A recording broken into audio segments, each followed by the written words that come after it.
Among the most outspoken drivers on the field, Kevin Harvick has at least been heard in NASCAR. We don't need to elaborate on how significant his viewpoint is to NASCAR.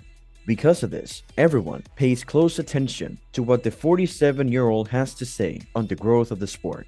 Recently, Harvick voiced his dissatisfaction with a number of issues once more, and NASCAR has now heard him and will, if we may say so, finally fulfill some of his wishes. And so, what did Kevin Harvick just did that shocked everyone in the NASCAR world? Let's find out. Hello NASCAR fam, and welcome back to NASCAR Live. But before we begin, subscribe to our channel and hit the like button. And let's begin. One of the NASCAR drivers, Harvick, doesn't always want to follow the regulations, especially if he believes that they don't apply to all of the drivers. Take last year for instance, when the inaugural Cup Series race was run in wet conditions at Circuit of the Americas. Harvick expressed his displeasure with NASCAR, and he made sure that everyone heard him. The fact that his vehicle collided with Bubba Wallace Jr. on lap 19 was one of the primary causes of Harvick's unhappiness. Keep in mind that Harvick's chances of winning the race were severely harmed by this collision, which was mostly caused by poor visibility, as both cars were moving at about 175 miles per hour. And because he was unable to continue, he did not respect NASCAR's judgment as to how the race would be run, even though it was clear that the choice was far from ideal. One of the sports where a lot of requirements must be satisfied in order for a competition to take place is NASCAR. Because of this, Harvick was not really pleased with how Wallace's and his car performed in COTA, and when Harvick discussed this matter, nothing at first changed. However, NASCAR introduced several regulations. The main impact on this case was on Kevin Harvick, and this week, NASCAR changed its rulebook for the 2023 season package, mostly for when races aren't staged in inclement weather. The wet weather equipment, which contained 12 affirmative responses and made things even more intriguing by having 6 tracks that were wet, was the most noticeable change made for the 2023 season package. All oval tracks, including Coliseum Martinsville Speedway, New Hampshire Motor Speedway, Phoenix Raceway, Richmond Raceway, and North Wilkesboro Speedway, will have access to weather equipment. Bob Pockrass, who confirmed the organization's move via Twitter and wrote that NASCAR revised its rulebook with 2023 packages, was one of the first men to report on this shift at NASCAR. According to the potential January test, there may still be changes made to the short track road course aerodynamic standards. In my humble opinion, 6 cars, 2 from each manufacturer, will not compete on a wet or a flooded track, simply a damp one. Because there are not any lights, NHMS is the only place where it really matters. Will this meet Harvick's needs? It might be feasible, but you can be sure that he is the kind of person who will voice his opinion about a decision before it's even done.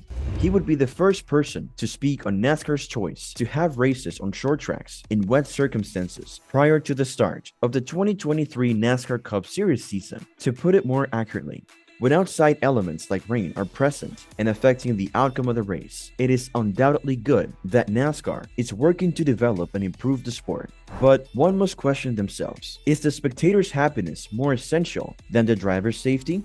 Harvick is one who would argue against this choice. How one tragedy may lead to so many safety precautions is definitely interesting. A year and a half is considerably too much time to think about putting safety precautions in place with relation to the rainy conditions, so this is obviously arriving way too late. However, one couldn't help but respect NASCAR's determination to make some adjustments to something that had generated such a controversy, like in May 2021.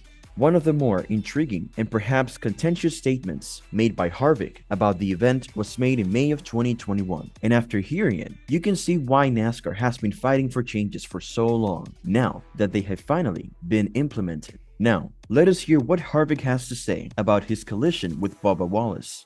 It is important to note that following the incident, Harvick was forced to visit the infield care center, adding that it was the riskiest thing that he could have done at that moment. The driver behind me smacked me wide open because he didn't see me when I let off, making it the riskiest thing I've ever done in a race car.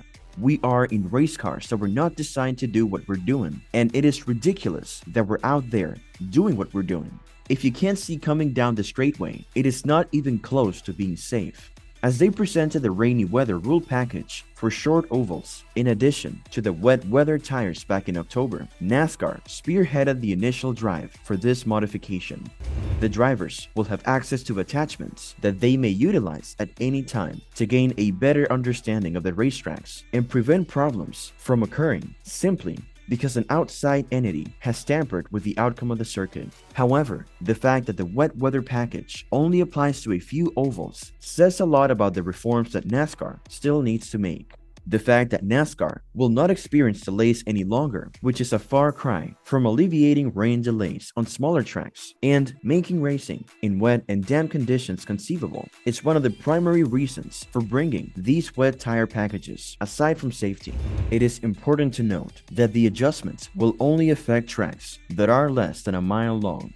The oval package could contain treaded Goodyear rain tires, as well as upgraded rain lights on the back of the car and windshield wiper flaps behind the tire wheels, similar to the wet weather package that is now utilized on road courses. Two rectangular shaped lights installed within the rear window can be seen by drivers, and two more lights mounted below the back bumper and diffuser flash when it is raining. The key cause of Bubba Wallace's collision with Harvick's car was his failure to maintain a stable position while braking.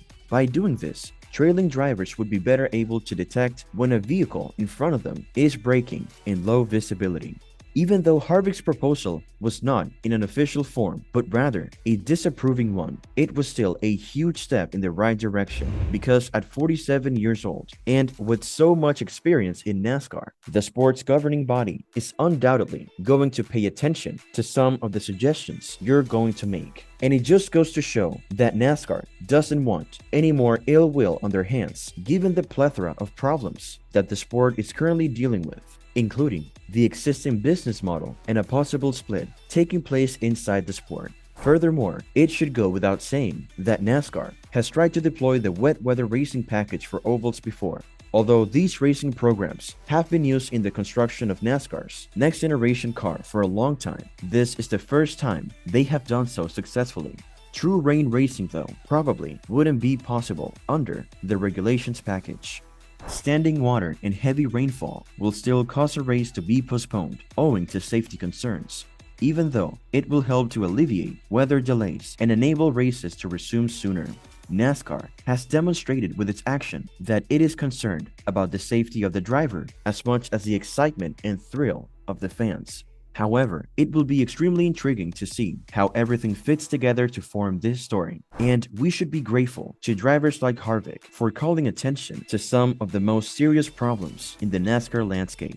NASCAR is one of the sports that is presently in a very tough position and has a very challenging crowd in front of them to impress, as we discussed earlier in the video. Given that the financial model is now one of the most divisive features of the sport and has not yet been altered, the entry of a new German team in 3F Racing has somewhat softened the criticism of the move by NASCAR from those who dislike the direction the sport is taking. However, it is by no means adequate to keep athletes like Harvick from competing for the remainder of their lives. Whether NASCAR is making the correct decisions and whether the weather will affect the race's outcome more than expected. What is more than certain is that NASCAR is unquestionably making efforts and moving in the right way. How the restrictions play out in the long run will be determined only by time. And now, when rainy track conditions are present, it is the drivers who will go through the most change. What do you think about the adjustments made by NASCAR as a result of Harvick's accident in May of 2021? Let us know in the comment section below. On the other hand, according to Bob Pockrass, NASCAR is hesitant to go above 670 horsepower due to costs associated with research and development. The debate about the vehicle's horsepower levels over the past few seasons has been witnessed by NASCAR. This began when the sport's maximum horsepower was 550, and it severely damaged the on-track product for several years. The introduction of the next-gen vehicle, however, brought about a change. The drivers tested a number of packages and concluded that the 550 horsepower package was insufficient. Then NASCAR declared that the cars would have a 4-inch spoiler and 670 horsepower for the 2022 season. Despite a great on-track product, some fans and drivers still yearn for more power than in the past. Given that NASCAR and its teams seem hesitant to make it happen, this might go unheard. Would the sport, however, take into account racing it for the 2024 campaign? Given how terrific the on-track product was last year, it is not a terrible development for the sport. Outside of the short tracks and road courses, there is no need to alter the racing package. The races at Martinsville Speedway served as evidence of the extremely inadequate short track package. The second race was still not up to the requirements set by the venue, while the first race was nearly impossible to pass in. For the 2023 season, the next-gen vehicle will undergo a number of upgrades. After drivers' complaints over the course of the season, the safety and performance issues were addressed appropriately. Alex Bauman and Kurt Busch both sustained concussions after being hit in the back of the car, which kept them out of many races. In actuality, Busch never went back and stopped competing full-time as a result. Even though horsepower is a subject that will never go out of style, there shouldn't be much anxiety about it right now, because there are so many other issues that should take priority. And that ends today's episode. We sincerely hope that you have enjoyed the video. Don't forget to subscribe to our YouTube channel to see even more of our incredible videos.